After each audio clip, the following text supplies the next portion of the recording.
Hello, welcome to Gen Z Meets World podcast. I am Aisha. I'm Ahmed, and today we will be talking about role models. Role models, if we were to look at the definition as according to the Oxford Learners Dictionaries, it says that role model is a noun and it means a person that you admire and try to copy. If we were to look back at the history of the word role model, it says that it was coined by a sociologist named Robert K. Merton, whose work centered on social groups, and in this the reason why he created the word role model is because he hypothesized that individuals compare themselves with reference groups of people who occupy the social role to which the individual aspires to be. So in that context, perhaps like the Robert K. Merton meant it specifically as like roles, a role model being people who you look up to and aspire to be in a like a social role kind of context. So like playing the same social role as them. Yeah, more to that way.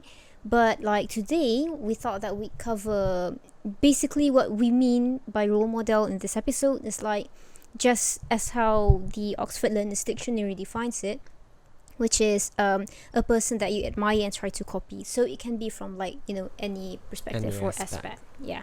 So from like my personal observation, usually when a person looks up to someone, there are like a few angles or aspect or perspective to which the person looks up to another person.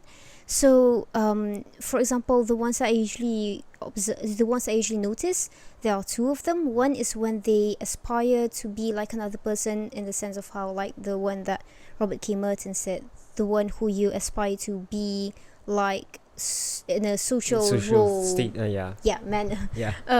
Another is you aspire to be like them, in the sense of like you aspire to be like them as a person, as that person's character, that person's attributes. Like you see another person and you see the person's character and you're like, you want to be like them in that sense, less of like social role kind of way. More to like the character, the personality, that sort of aspect. Yeah, that's very interesting because looking back, I mean, going back to the definition of role model, it's not limited to any sort of like who the person is. So I do believe that the ones who I would consider as my first role model or first role models would be my sisters, actually. Oh, like me. Yeah, like you. Like me. And the other sisters, because when I was small, our parents would generally say, I'm not sure to everyone else, but at least to myself, telling me that I should follow my older siblings, like follow what they steps.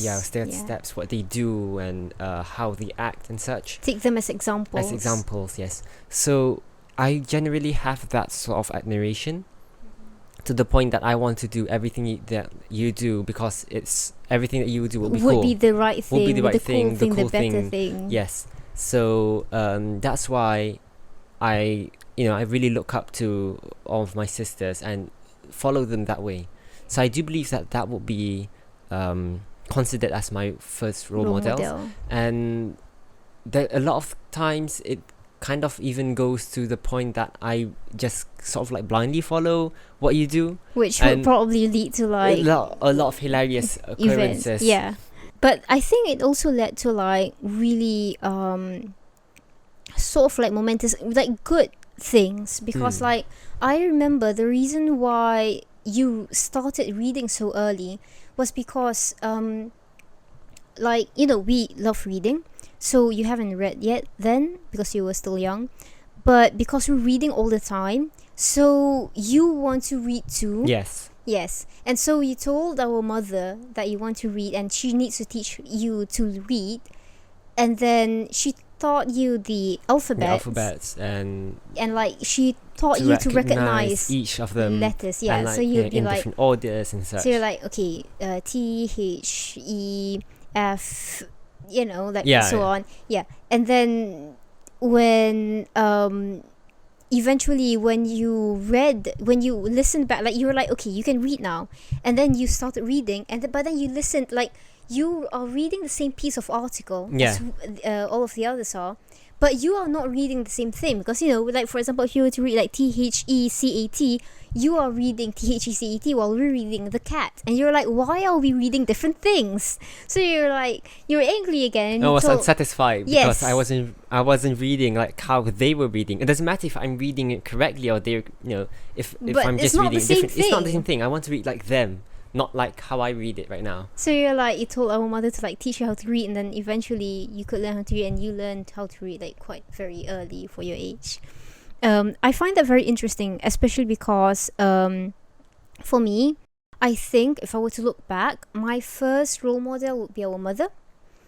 It is true that I did look up to my sister, to our elder sister, which may also be maybe because like they often say like our parents often say like you have to follow them as an example. So like you can follow their steps.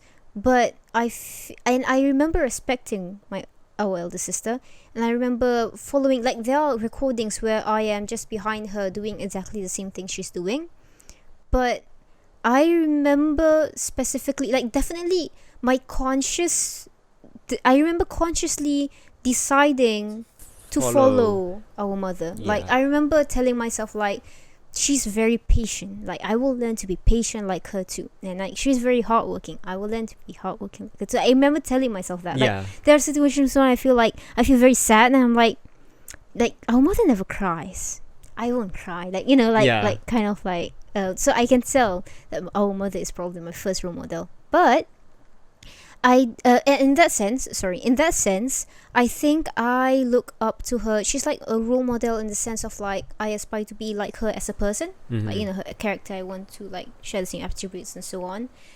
But after that, I have always been close to our grandfather. But I think eventually, like because of like it might be because of how we were close. I feel after a while I started looking up to him, and I started respecting him.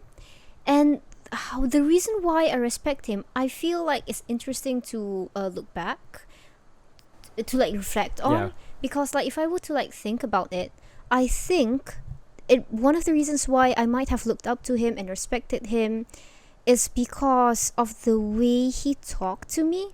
Like the way he carried himself is like our grandfather is like a cool guy, and like he carries himself very well and so on. And if you were to remember like like listen to his stories of how like during the Japanese occupation, and like he was like all of the things, endangering his life to like save the people.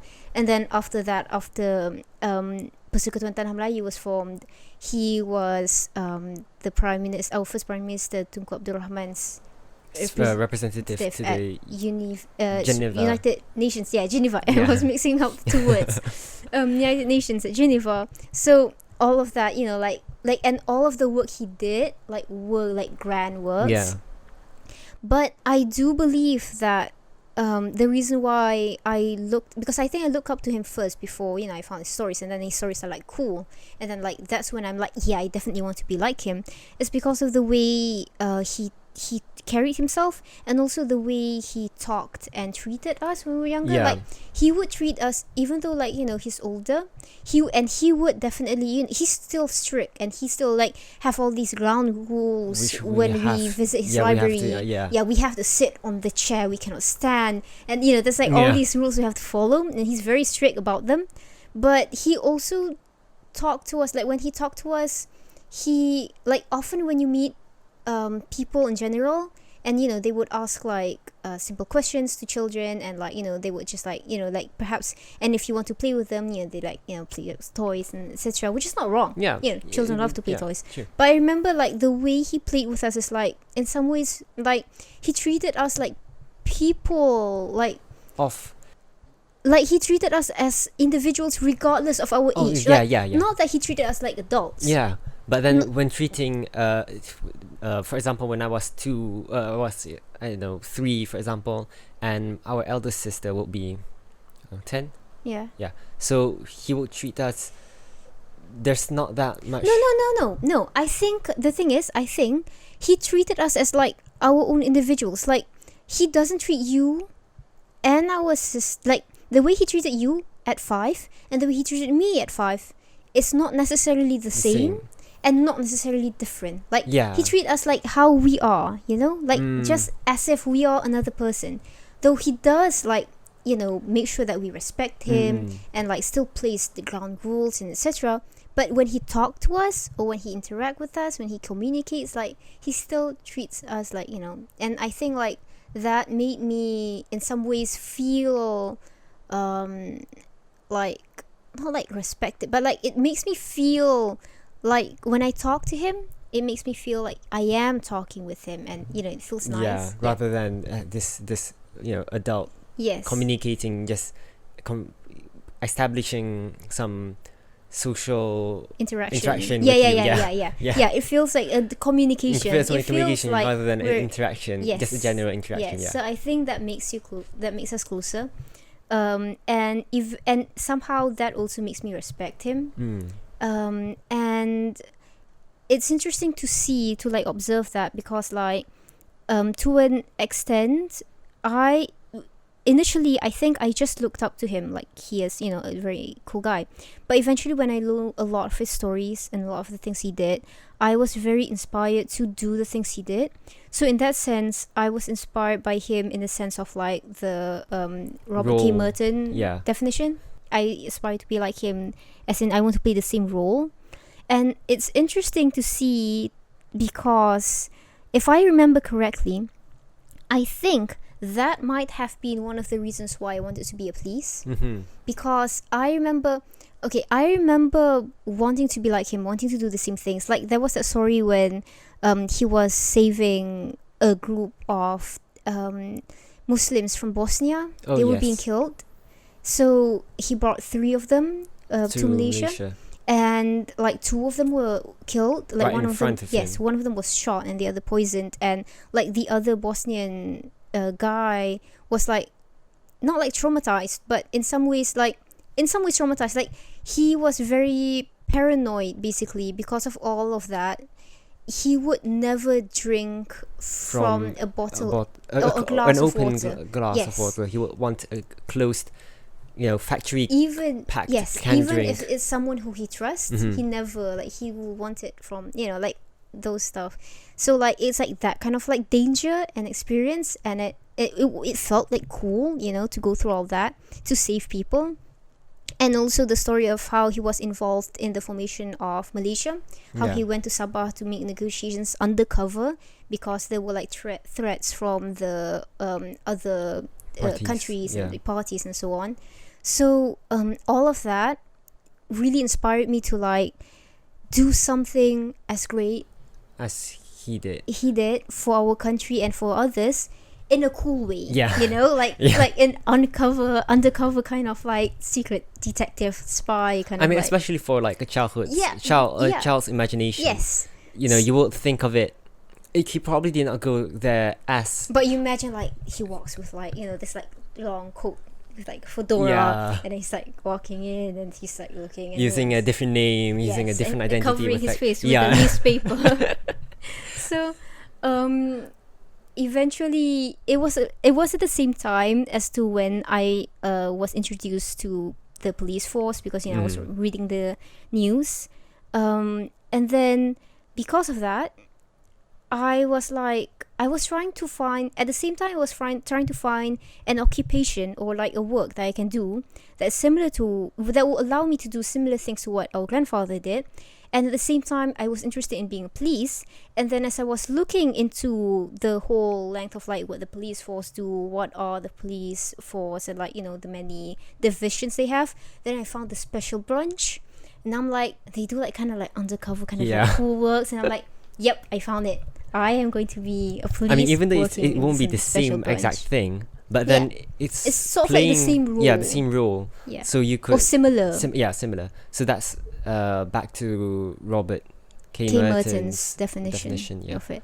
Yeah. And I think that also relates back to your ambition to be a police. Yeah, definitely. And then even after you met, you watched the TV and saw who was that was the second, not the second, deputy yes, chief police back then. Yes, it was Tan Sri Musa Hassan, Hassan. who was after that became the chief police. Yes, Inspector General of the police yes. force.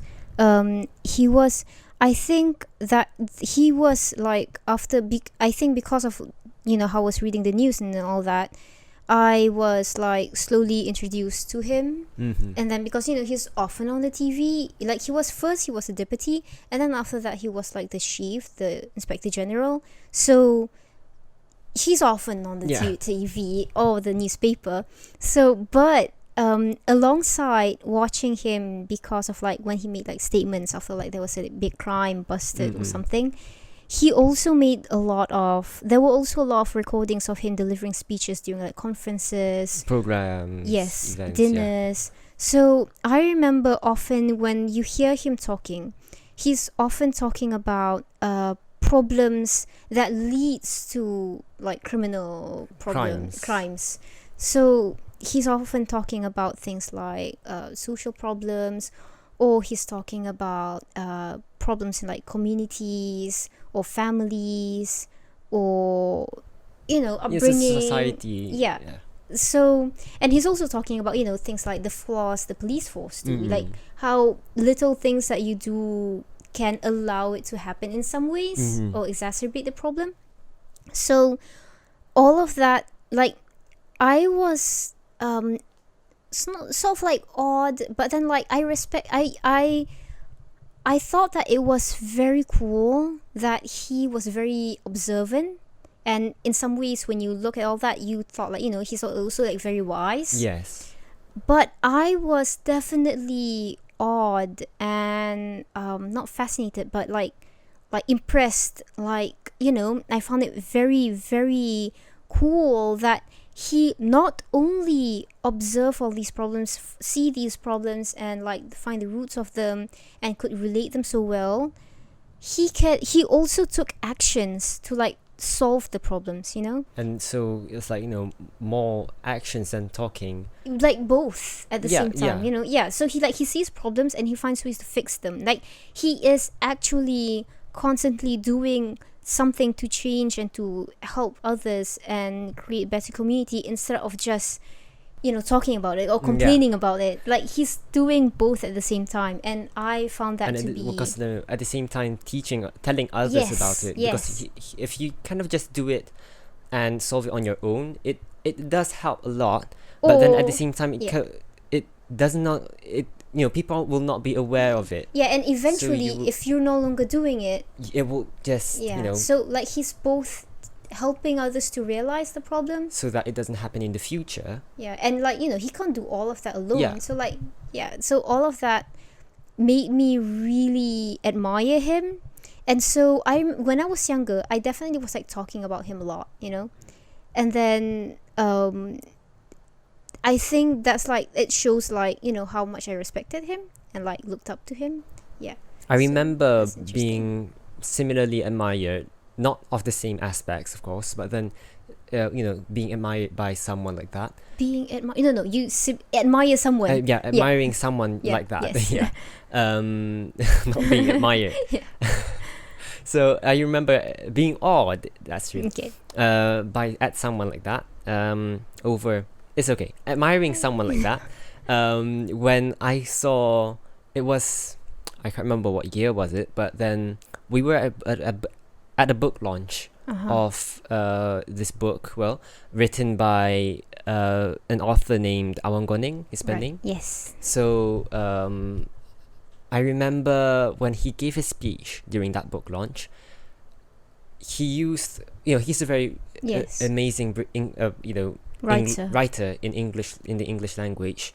So when I heard his speech, which he wrote, of course, it really admired me how well the things are put. Like the way he writes his. It really amazed you. It really amazed me. The way that he wrote his speech. Yes. And the way he crafted his words. Put them together. Yeah. And it really, even though I did not understand all of it back then, because I was really small, like 5 or something, it made me impressed. It impressed me a lot. So, and the way that he talks as well, his charisma and such, when he told his story about how he used to be a journalist.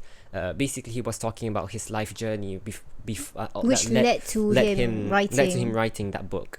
So that was when I wanted to be someone like him, to be like that person, rather than the same character, the same personality kind of thing, rather than playing the same role.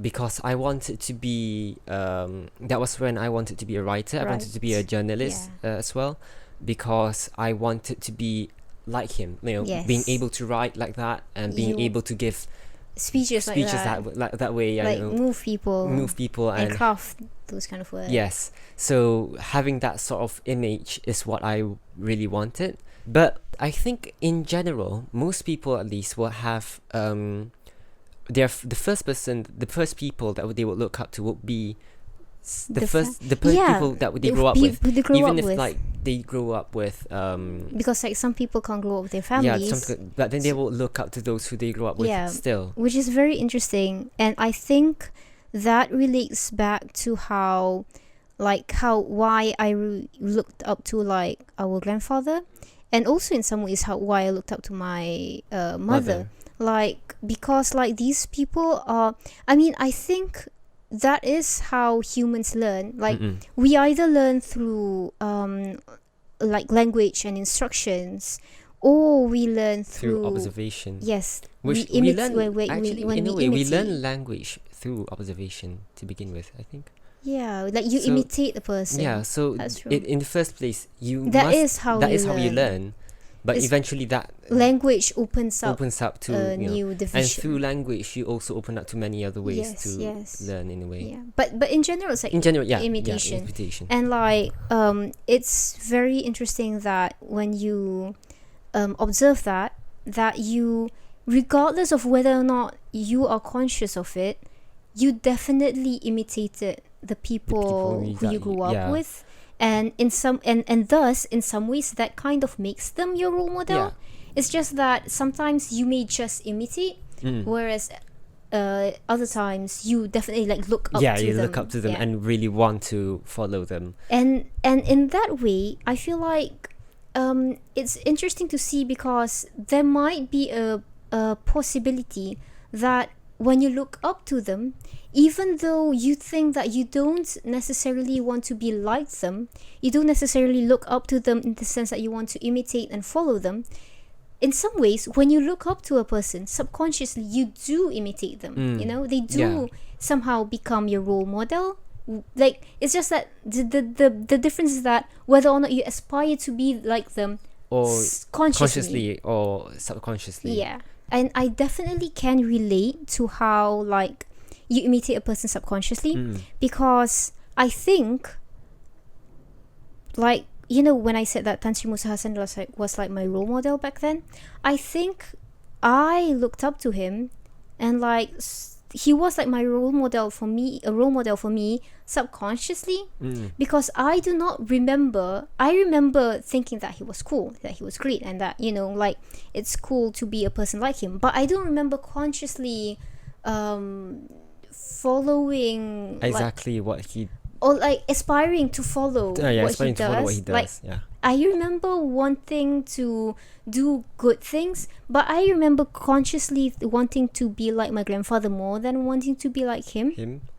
But when I grew older, and then we were like talking about people and all that, and then I do remember that when I was younger I kind of thought that he was an interesting person, but then like I don't remember like really looking up to him until eventually there was one day when we had the chance to meet him. We met him thrice, but you've probably met him once more. But when I met him for the first time, I was like, it was like during a discourse, a program, an event, and I was like handling the registration table. And then when he came to the registration table, to like register for the program, I was like, I wasn't seeing, and then like suddenly when he came close and I looked up, because you're supposed to like be welcoming and like, here, you can sign this paper and so on. And then when I looked at him, and I was like, it was like my head went blank. Like, I don't even remember processing it's Tan Sri Musa Hasan. I just don't. I just remember not breathing.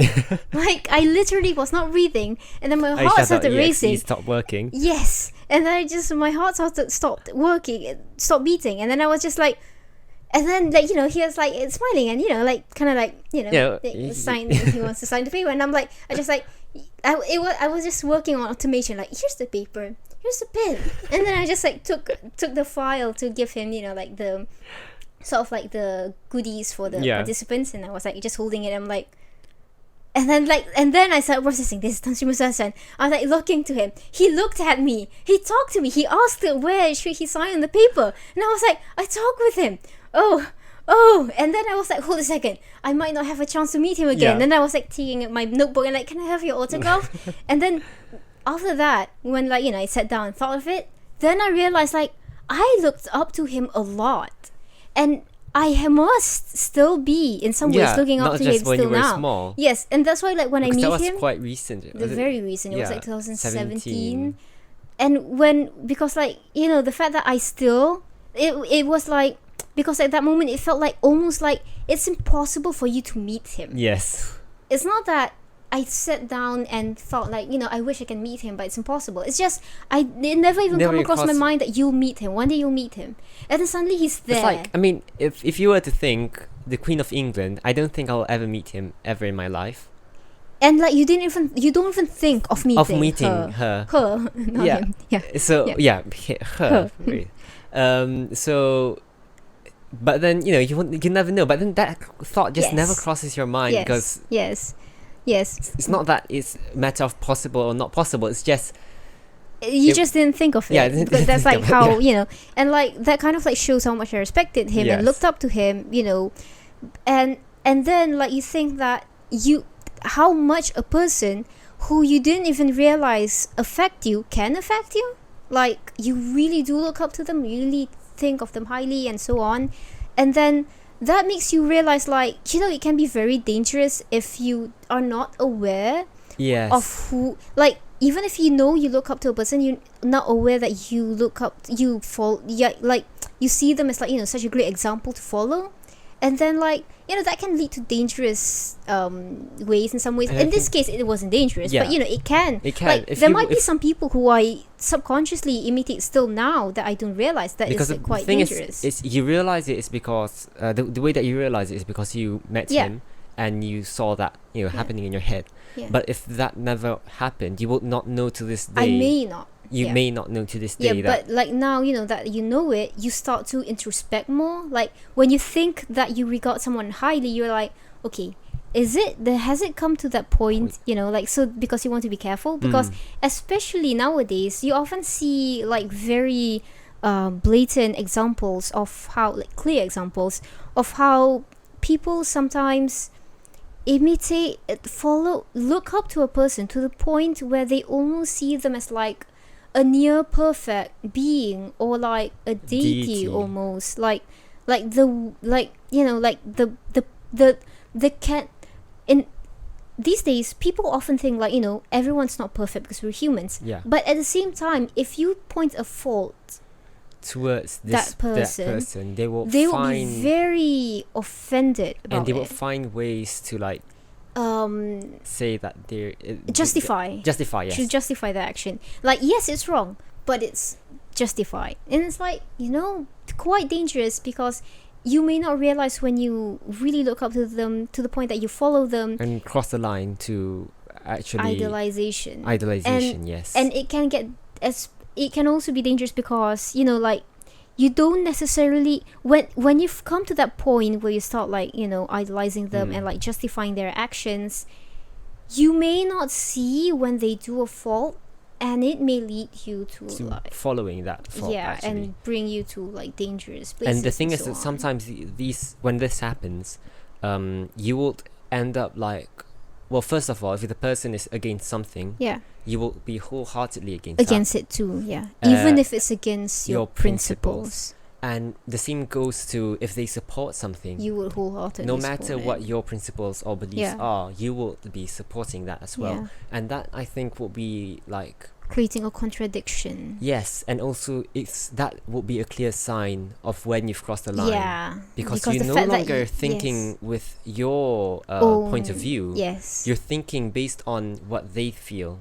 Which is in some ways your point of view, because that you see, but you know, you're not making that judgment based on your principles just and your so principles. on. And it can be dangerous in two ways, I think. Like, one is that it can create that contradiction where you start being confused. Like, eventually you might start being confused. Like, it may not happen, immediately, but I feel like eventually you might start getting confused with who you are, and almost like, because you would and sometimes I feel like it can make you feel like you need to support something, but in some ways you don't, and then it makes you angry that you're not, and it's like something's not right with you, or you feel like you shouldn't see this thing as wrong, but you are, and you start being angry with, like, sometimes you become angry with yourself.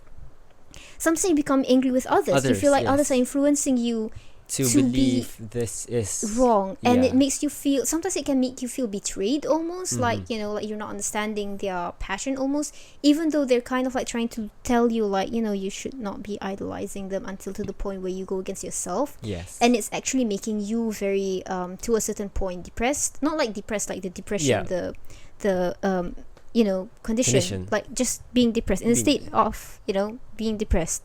And another, I think, is that, which just in general, it will make you less mindful of your actions, which is never a good thing. You will need to, because now you're not really thinking of what you're doing. You just want to make sure that what you're doing is in accordance to what they do.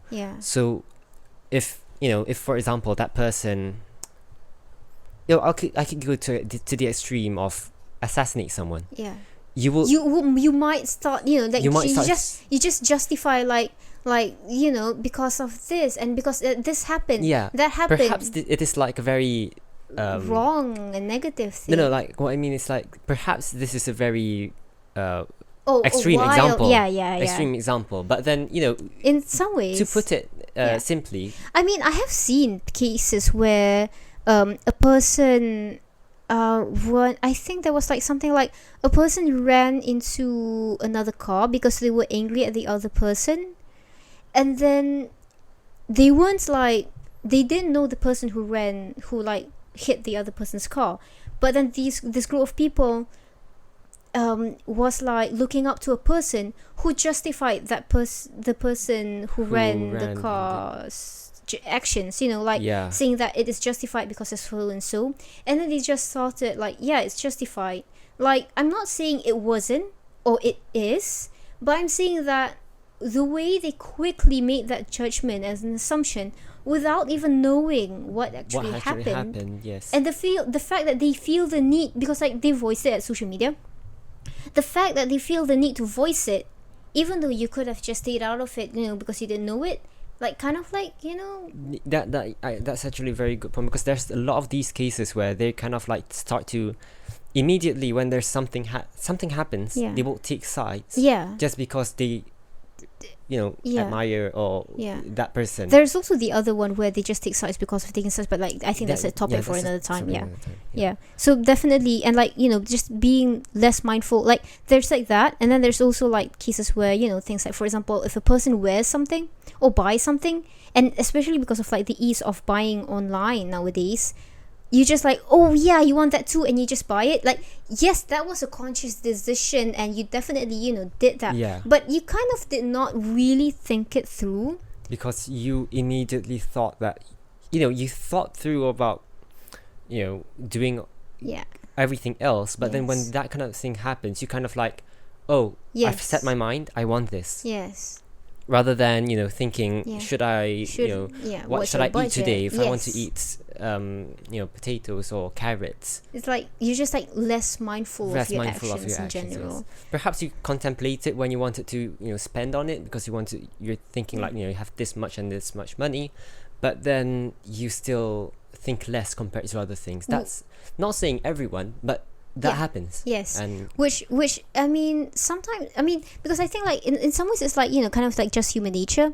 So it's not that it is immediately wrong, the fact that you do it. It's just that if you know, since you know that that's human nature, since you know that you are prone to do that, you should try to be more aware of how you view things. Yeah. Because how you view first people. of all, it is how you there's two ways of seeing a role model about this role model. One is how you follow them, which is, you know, if you want to follow their actions, if you want to follow their role, you want to play the same role as them, or you want to have the same image that they do. And the other is how you view them. Do you view them as a mentor, sort of? Or do you view them as just, you know, an example? Yeah. Or do you view them as an idol, as this perfect thing? Yeah. Even though you do not follow them, but when you view them as this perfect... Even though you think you do not follow them. You will, if you view them as this perfect being, it will still be... Yeah. And the moment that you know that you kind of probably view them as like idols and deities is when, if a person points out something, you just immediately feel indignated. That's when you're like, okay, you should, you know, stop down a little bit. Like, you know, try to think about reflect it. Not saying that definitely you are, but like, try reflecting on it, you know? Yeah. So, and like, I think... back to the point, like, you know, like, it's kind of like you just have to be aware of it, because, and I think it also goes in a way that you would also want to try to be aware, mindful. You try to set a good example. Like, you can never be perfect, that's true, but, and you should, you know, like, people shouldn't idolize everyone and see everyone as like perfect examples, because we're all humans in the end. But you do want to at least set a decent example for others, because you do not know who you affect, who you inspire, especially if, like, you know, you have younger siblings or you have younger friends. Our eldest, both of us, we follow our eldest sister to a point where it can get to a point where either A, it gets dangerous, or B, it's ridiculous. Like how we are afraid of everything she tells us to be afraid of. We're afraid of the toilet. Whenever we flush it, we'll be afraid because it makes specifically, like, it's true that scientifically they did come up with a theory of why it tend to scare people. Yeah, right. they did. I didn't know that. It tend to scare people. Right. There is this whole theory on it. But we were specifically afraid of it because our elder sister said that when you flush, the flush goes... flush monster will come out. Yeah. And we are afraid of that flush monster. There's no reason for it, you know? Perhaps we were naturally... we had the natural tendency to be afraid of it, of like flushing, but the flush monster just, you know, and we just believe it automatically because, you know, that's right. That's what she says. Yeah. It must be true. So... I mean, you know, you can't like control your every action, but as how much you can, you want to try to be an example, because like your actions doesn't just affect you, it affects everyone else. Yes. And I don't think it is fair for you to say that it is their following, or like, you know, your action should not be dictated by how others are following or not, because you do that too. Exactly. It's almost impossible. You cannot say that you do not do that, because that's exactly how you learn to eat or talk or breathe, you know? Like, breathe I do not know. Yeah, I think breathe is... But talking, yes, definitely. Talking... I didn't think... Yes, breathing, okay. So, but talking, definitely, you look at another person, you imitated their... You know, that's how people teach. Yeah. Like, you definitely learn to talk that way. So, you cannot say you do not imitate others. It's just almost, like, very impossible. And... it's not like wrong for you to have role models. Because it is important in life. I mean, as we said before, that's how I learned to read. I got interested to read because I wanted to follow my sisters who could read in this specific way that I wasn't reading. Or like you really motivated yourself, pushed yourself to write. Yes. Was because of Angka Wonggoning. And like I trained a lot of yes, I like read provisions enactments when I want to be a police, but I also trained a lot of like life skills, because I thought like when I want to be a police, I need to have like these life skills. Yeah. So I trained a lot of life skills, and I also really trained myself and pushed myself to be more observant. I would often do things like, I would try to observe people's actions, and I would learn ways to best observe people, and I write down these notes and journals, and like that built like some skills, and it also inspires you to be a good person in general. Like the fact that we grew up with our mother, who was such a good example for us, to like be patient and hardworking and selfless. She's very selfless. I feel like I can never be that selfless. But like, all of these examples were like what made us, I think that in what initially made us, like who we are, like what led us to be inspired by the people we are inspired by after that. Like, or like how our father often says that, when in life you have to like give back to others, because like others, the reason why you're here is because of the people before you. And like how he taught us to appreciate, to respect knowledge and people who have lived longer, because they have a lot of knowledge, both academically and like from like experience, and you can never outbeat their experience. Like you can have, perhaps if you measure it in a certain way, more challenging or valuable experience, but the amount of life you've lived is definitely, like perhaps one person would even though a person have lived in the same amount of time, they would have more valuable experience than another, but they definitely have lived that amount of time, and like you definitely have not experienced that much, like kind of like way, because like you can't really compare a person's life with each other, or experience. It's like not something comparable. It's very, and an experience that's valuable for one person may not be valuable for another, but you do not know what is really valuable in the end. So it's always nice to respect them, because you don't know what you can learn from them, what they can teach you, and what they've gone through, and like all of that, like from like our mother showing all those examples, and our father teaching us all these things, made us look up to like, like for example, it might be another reason why I looked up to my grandfather, because he was a very wise and knowledgeable man. He's always teaching us, like when we visit him at his hometown, well, he'll sit us down and teach us things. And he was one of the reasons why, like, I did well in a few of my tests at school in specific subjects because of his help. I remember that very clearly.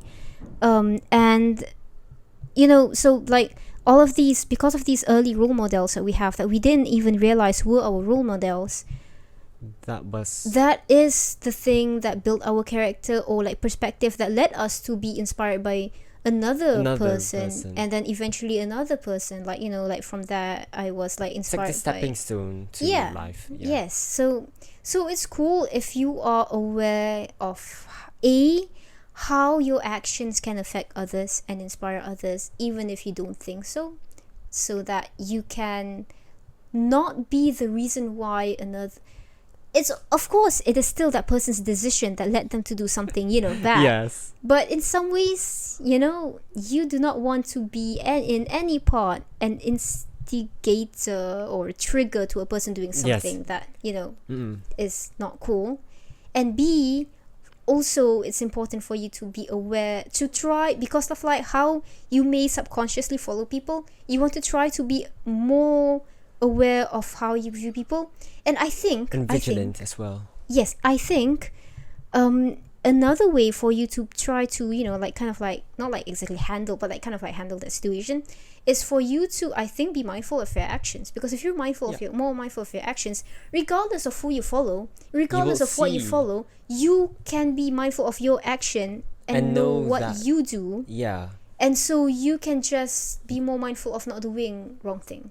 Like regardless of whether or not you realize that you're doing it because you're following that person. The person. Yeah. So you're like oh, I'm not supposed to be doing this, so you Yes. just don't do it at all. Yeah. So like being mindful of your actions is also a cool thing in that sense. Yeah, and I think we can go further into being mindful of your actions, like in another day. And like if you would be interested to hear more about being mindful of actions, because I'm really thinking that that's an interesting topic. We could add it to the. You can suggest it, and like say that you might want to hear it, and we can like talk about it maybe one day.